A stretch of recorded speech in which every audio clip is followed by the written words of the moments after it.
Hey, welcome to the second video in the series of 7 videos on how to track your cycle. This is used for natural family planning, which is also known as the fertility awareness method. The method I specifically teach is the symptothermal method, which means we take temperatures and fluids and we track those every month to get a key as to what our body is actually telling us. Okay, so this second video is going to go over how your cycle works. Maybe you have thought that your cycle is supposed to be every 28 days, and if it's off, something's wrong, but nobody really knows what's wrong, and you have to go to a doctor and all these tests and whatever. Or you've thought, oh, I ovulate sometime here, I could get pregnant all the time, or I don't know. There's so many different things that people think about their cycles. So let's not talk about any of those. Let's just start with how it actually works. Okay, so if you've signed up for coaching, you have received a PDF file of your whole cycle, a cycle layout. I think I called it whole cycle graphic. It's that very colorful graphic that starts with menstruation, ends with menstruation, and it's just a cycle that repeats typically every 28 days. So I'm just going to walk you through that graphic. I'm going to go through it with you. I have a version, but it's not color. So you get the fancy colored version. I'm just going to walk you through it. Okay, so let's start with the period because unfortunately, we're all familiar with it. Okay, typically, we're going to talk about a typical cycle in this session. So you may find that yours is not typical. We'll deal with that when we get into coaching because it varies so much woman to woman that's really a one-on-one, hey, what's going on with my body? Why is something not typical? So in this video session, we're just going to talk about the typical, regular cycle. Okay, so we're going to start with the period. Every 28 days, like clockwork, or maybe not like clockwork, even for somebody who's regular, it could be a couple days off. You're going to have your period. Technical name, menstruation. Menstruation, say that 3 times fast. Okay. Ideally, the length of that is going to be 3 to 6 days. Acceptable range is 2 to 7 days. Anything that falls out of this is abnormal. You're going to have to talk to a healthcare provider. Okay? So that begins what we call the follicular phase. And that's the time from the start of your period to the time when you ovulate. Ideally, that time is 11 to 17 days. It can be anywhere from 10 to 19 days. That's acceptable. If it is not, that's delayed ovulation. That one may not be something to rush off to your doctor about. Something that can delay ovulation could be as simple as stress. Something as simple as there was an earthquake last night. I take that as an example because it was one I read about. A woman's ovulation was delayed a whole week because there was a tiny earthquake the night she was supposed to ovulate.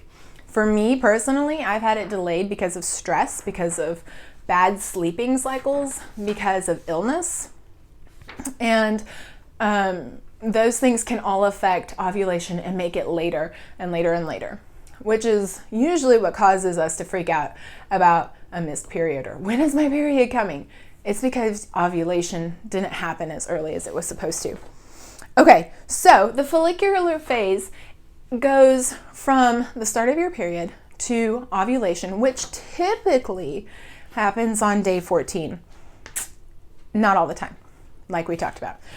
From ovulation to the start of your next period is called the luteal phase. This is when your baby, if you're trying to conceive and achieve pregnancy, would be conceived and would become implanted in your womb. Now, if it doesn't happen, that's when you get a new period and the follicular phase starts again. Make sure you're reading along on the chart because, like I said, super helpful to have a visual when we're going through this. So the luteal phase is ideally 13 to 15 days. Acceptably, it can be 11 to 16 days. Anything outside of this range is definitely something to ask a healthcare provider about. So the follicular phase can be more of a fluctuating number. It could be longer, it could be shorter. However, the luteal phase can't. If you're having problems with too short of a luteal phase, it's going to hinder and be a problem for you, and you may struggle with infertility. Too long, and that's just like hormone imbalance, it's crazy. And another thing about your luteal phase, you'll notice that it is the same number of days every cycle. If it's inconsistent, that's another thing to get checked out. Okay, so same number of days. That's what you're looking at in the luteal phase. It doesn't matter if your days are consistent in the follicular cycle, but in the luteal phase, very important. Okay, did I say follicular cycle? I meant follicular phase. When we look at this big picture, the follicular phase and the luteal phase put together equal the whole cycle. And ideally, the cycle will be 24 to 32 days. Ideally. Acceptably, it can be 21 to 35 days.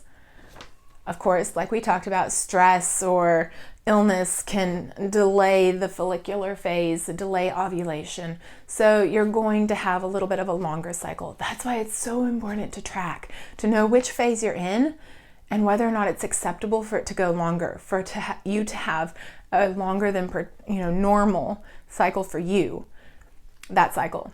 So these are important numbers to keep track of. If you are coaching with me, then you'll also receive a chart. I'm going to walk you through how to use that chart, how to write all of these numbers down, how to be able to glance at your chart and figure out where you're at and what the numbers are telling you. I'm also going to walk you through how to use an app.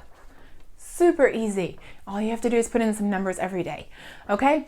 So by the end of this video series, we're going to have all the tools we need to look and see what our body's telling us and if it's normal or not. Okay, so then let's go back to this graphic. We're going to talk about your estrogen and progesterone then. You'll see those curvy lines there at the bottom. They're not perfect because I had to draw them on my computer, and I'm no good at using a mouse to draw things. Like, have you ever used paint and tried to draw things? Okay. Hopefully I'm not alone. Anyways, so let's talk about your estrogen. Top line. It's going to kind of stay the same and then peak right before ovulation.